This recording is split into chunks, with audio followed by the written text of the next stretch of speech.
warahmatullahi wabarakatuh. Alhamdulillah.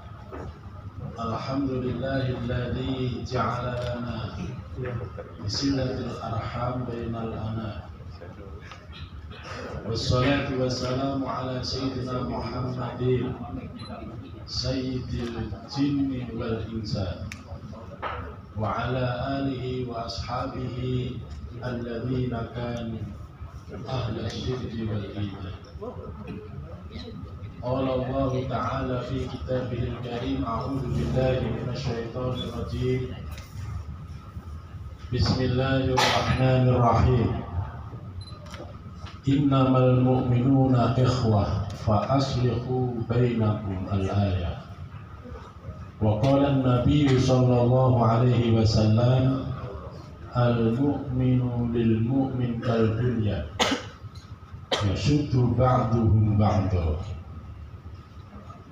Wa qala aidan, man ahabba an yubsata lahu fi rizqihi wa yunsa lahu fi atharihi falyasil rahimah. Sadaqallahul azim wa sadaqa rasuluhul karim wa nahnu ala dzalika minasyahidin asyakirin. Tsumma alhamdulillahi rabbil alamin.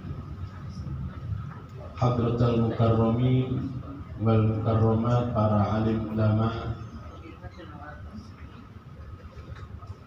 dan yang terhormat Bapak Ketua Dewan Pembina Pak Kiai Khotibul Amin, Bapak Ketua Dewan Penasehat Dr. Haji Muhammad Ridwan Kamil, Bapak Ketua Umum kita Pak Kiai Haji Ari Al-Ghifari, Bapak-bapak para tamu undangan, kalau nggak salah tadi ada 7 institusi Pak Ketua atau 8 yang telah melakukan MOU.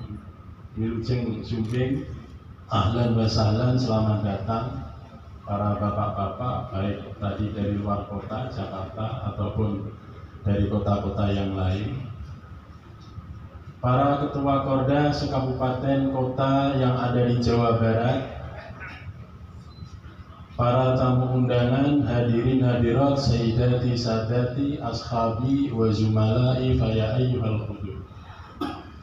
Alhamdulillah, pada waktu pagi menjelang siang ini kita mendapatkan anugerah yang tak terhingga dari Allah Subhanahu wa taala, sehingga kita bisa bersilaturahim seperti disampaikan oleh Pak Ketua tadi. Itu agendanya mau halal bihalal sekaligus silaturahim. Ini adalah merupakan anugerah tak terhingga dari Allah Subhanahu wa taala yang harus kita selalu tasyakuri dengan memandangkan kalimat syukur alhamdulillahirabbil alamin. Dan saya secara pribadi, meskipun tadi sudah ditutup halal bihalal, saya masih membuka Pak Ketua. Karena kelepatan saya secara pribadi atau mungkin kawan-kawan dari Korda Kabupaten Majalengka nuhunkeun dihapunten kasadaya. Ya, karena memang silaturahmi, silaturahim itu anjuran agama kita. Bukan hanya silaturahim kita jabat tangan, ya, bertepuk tangan kita, tapi lebih daripada itu yang harus kita maknai dari silaturahim adalah silatul qalbi warruh, saling mendukung satu sama lain. Bukan hanya dohiron, tapi harus kita tingkatkan minad dohir ilal batin, dari dimensi yang berbau formalistis menjadi hal yang paling bermakna dan bernilai sakralitas. Apalagi dalam silaturahim ini kita panen, alhamdulillah Pak Ketua, luar biasa terbesarnya. Kita panen kerjasama. Inilah mungkin yang digambarkan dalam sebuah hadis tadi. Falyasil rohimah, pengen benghar, pengen jembar, pengen panjang usiana. Salah satunya kita harus silaturahmi.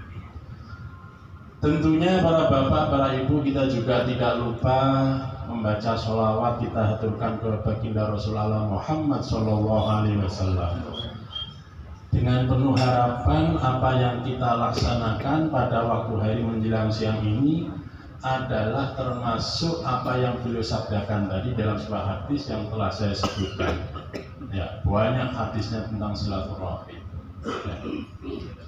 Tentunya silaturahim inilah di antara korda-korda sekabupaten kota yang ada di Jawa Barat yang harus kita selalu pupuk.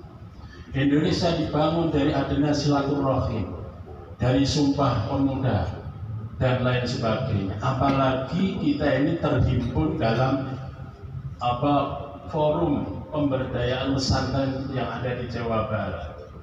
Ini adalah forumnya para Pak Kiai, forumnya para ajengan, forumnya para asatidz. Seperti kita ketahui bahwa tugas utama daripada seorang ajengan, seorang kiai, seorang ustadz paling tidak ada dua. Satu, mas'uliyah diniyah, mempunyai tanggung jawab keagamaan yang luar biasa sekali. Seperti yang difirmankan oleh Allah Subhanahu wa taala, "Falaula nafara kullu firqatin minhum ta'ifatul yatafaqahu fid-din wa liyunziru qaumahum la'allahum yahdharun." Ini adalah sebuah moral dari seorang ustaz, seorang ajengan harus mempunyai tanggung jawab, yaitu mas'uliyah diniyah. Ya. Tentunya menjadi seorang ulama berat kriterianya. Dia harus faqih fi masailil khalqi, harus peka terhadap permasalahan-permasalahan yang mengemuka di tengah-tengah masyarakat. Harus ngerti betul, di samping dia harus peka, harus alim fi umuri dini, harus mutafaqih fi umuri dini, harus ngerti benar babakan agama, mulai dari tafsir wa ulumihi, hadis, ya, dimensi fikihnya, ilmu kalamnya, dan seabrek ilmu-ilmu yang lain. Dikatakan ulama, kiai, ustadz, tentunya kriteria tadi itu harus dipenuhi. Nah, ini adalah merupakan tugas yang sangat mulia yang diemban oleh para ajengan, para ustadz, para kiai.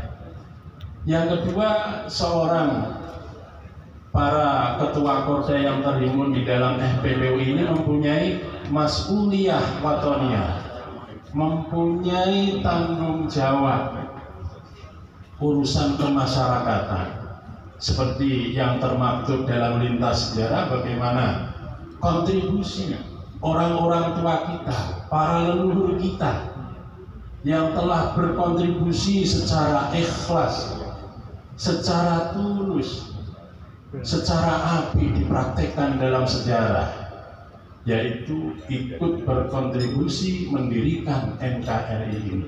Nah, itu namanya adalah mas'uliyah watoniyah, tugas berkehidupan berbangsa dan bernegara. Kita tahu tokoh-tokoh yang ada di Jawa Barat ini yang telah berkontribusi, bahkan salah satu kakek beliau, mantan Gubernur Jawa Barat Pak Ridwan Kamil, Mama Muhyiddin Pagelaran yang kemarin di Haulin, itu juga beliau berkontribusi dalam memahami mas'uliyah watoniyah. Bukan kiai hanya pintar ngaji saja. Tadi sudah dipromosikan Pak Ketua, nanti bisa tahlilan, bisa marhabanan sampai ke Jepang. Bukan hanya itu, tapi harus kita tingkatkan mas'uliyah watoniyah, berkontribusi real di dalam kehidupan berbangsa dan bernegara. Masya Allah, ya. Luar biasa sekali. Banyak tokoh-tokoh yang berkontribusi dalam ranah mas'uliyah watoniyah ini. Nah, kita alhamdulillah tinggal menikmati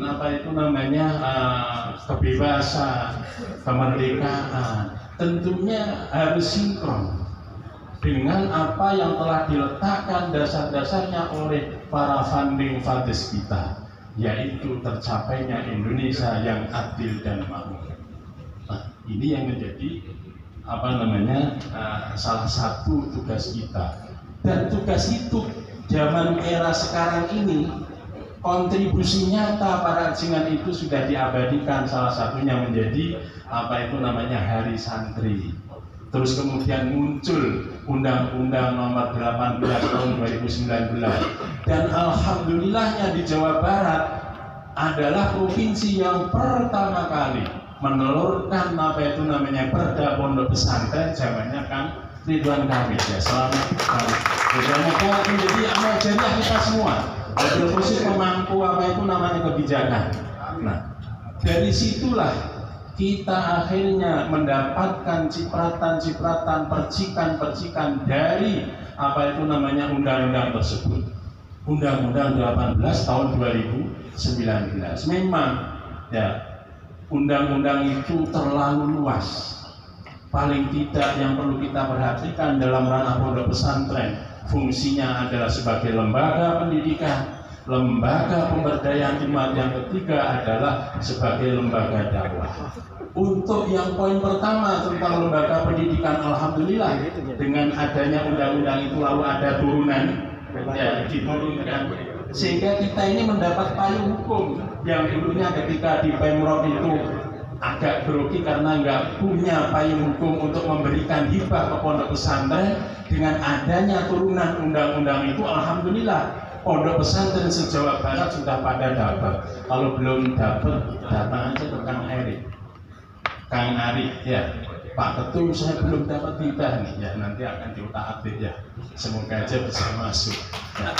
Saya mengharapkan ya semoga Kang Emil untuk jilid 2 ini harus apa itu memberikan kontribusi yang real lagi, yaitu apa? Untuk fungsi yang kedua Kang Ridwan Emil, yaitu tentang pemberdayaan sama apa itu namanya lembaga dakwah. Kalau yang pertama alhamdulillah sudah ada turunannya, yang dua pengen juga ada turunannya agar supaya apa? Lengkaplah 3 fungsi pondok pesantren ini. Ya. Dengan demikian fungsi FPPO ini juga ngeklik pada ranah pemberdayaannya. Tentunya ini butuh jihad dari seorang pemimpin. Kalau seandainya kemarin tahun 2003 dalam Munas NU itu juga merekomendasikan agar apa itu namanya poin yang kedua dan ketiga ini ada apa regulasi turunannya agar bisa ngeklik dan manfaat itu bisa kita rasakan. Tentunya leading sektornya tetap Kementerian Agama, bisa kerjasama dengan instansi yang lain. Barangkali itu karena sudah panitia ini juga sudah konsumasi ya. Ya itu tadi intinya. Saya mohon maaf ya, sekian demikian yang apa namanya bisa sampaikan. Sebenarnya masih banyak yang disampaikan, tapi sudah di ya insya Allah. Wallahu muwaffiq ila aqwamit thoriq wal afu minkum. Assalamualaikum warahmatullahi wabarakatuh. Hadirin